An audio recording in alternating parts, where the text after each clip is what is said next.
Wow. They they really made a Mario movie. Watch and learn.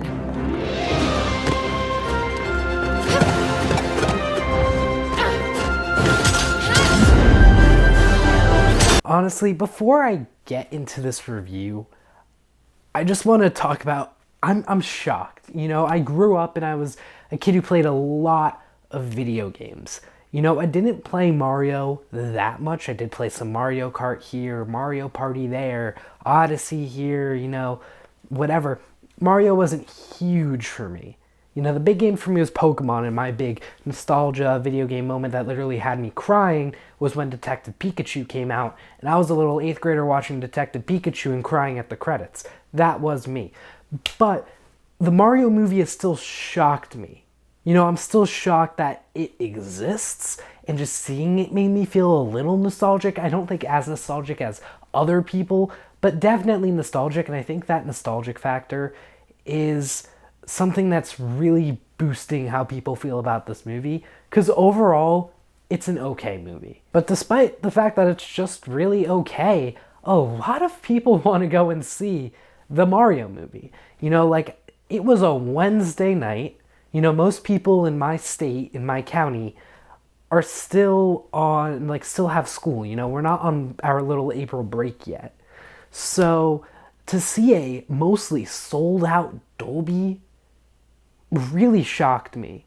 I expected there to be a lot of people, but the front few seats of the Dolby where you're literally just looking up at the screen like this, those were filled too. I think this movie had a little bit of an identity crisis, which I was starting to notice, because you look at the humor in this movie and you realize it's geared for little kids, but then when you look at the music, it's really geared for older people.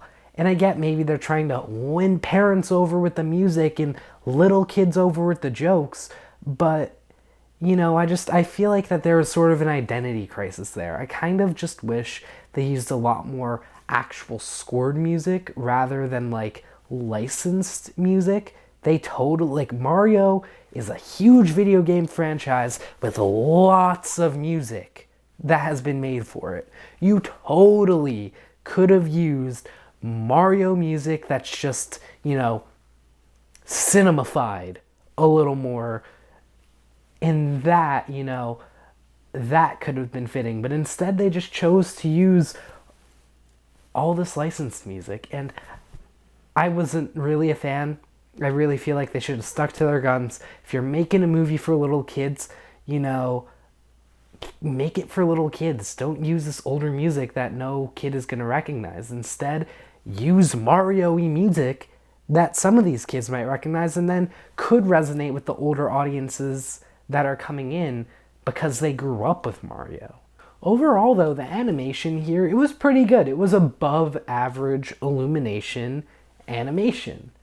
It wasn't amazing. I wasn't blown away by the animation I saw here, but it was good enough. It did the job for this Mario movie that's probably going to make over $1 billion. Something that to me was really good, though, was the voice acting.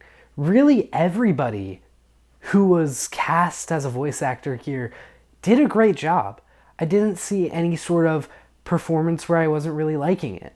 I think my least favorite might have been Seth Rogen as Donkey Kong, because his character just seemed like it was a bit younger.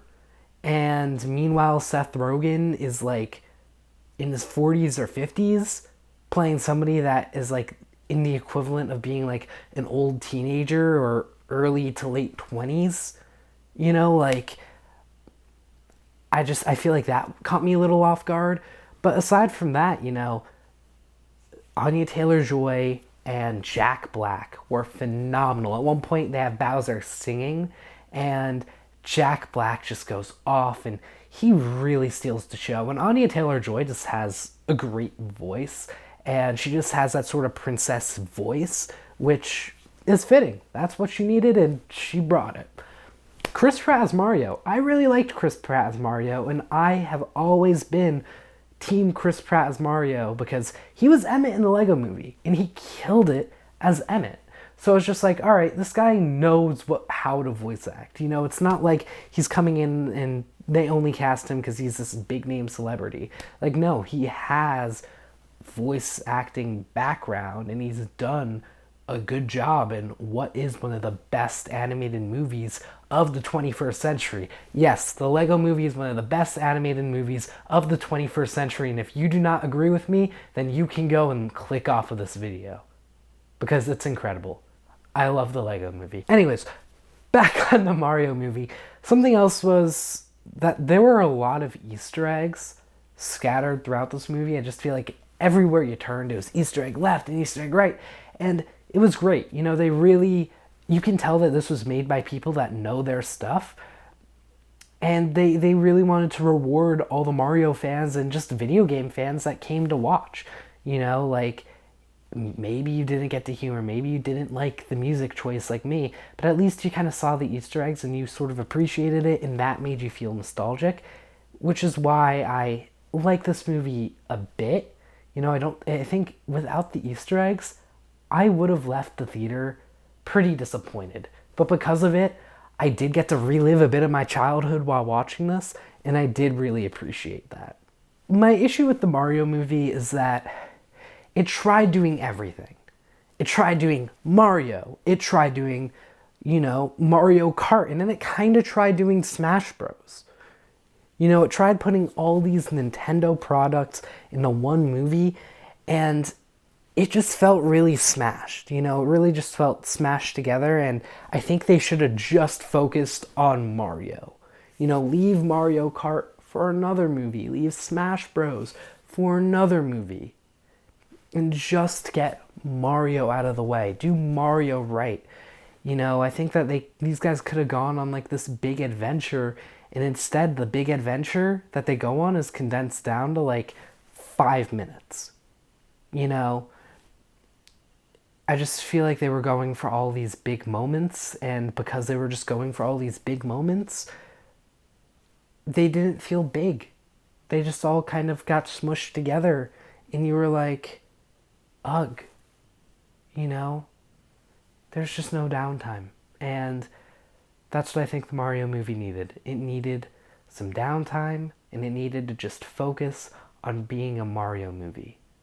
Not a Mario Kart and Mario movie, not a Smash Bros. And Mario movie, not all of it put together, just a Mario movie. So my rating is still 3 stars for the Mario movie.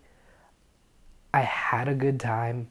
I really appreciated the Easter eggs, liked the nostalgia, and I know I shouldn't let nostalgia get to me, but this nostalgia did get to me, which is why I'm rating this movie so high. I also really liked the voice acting, and, you know, the animation, it was alright.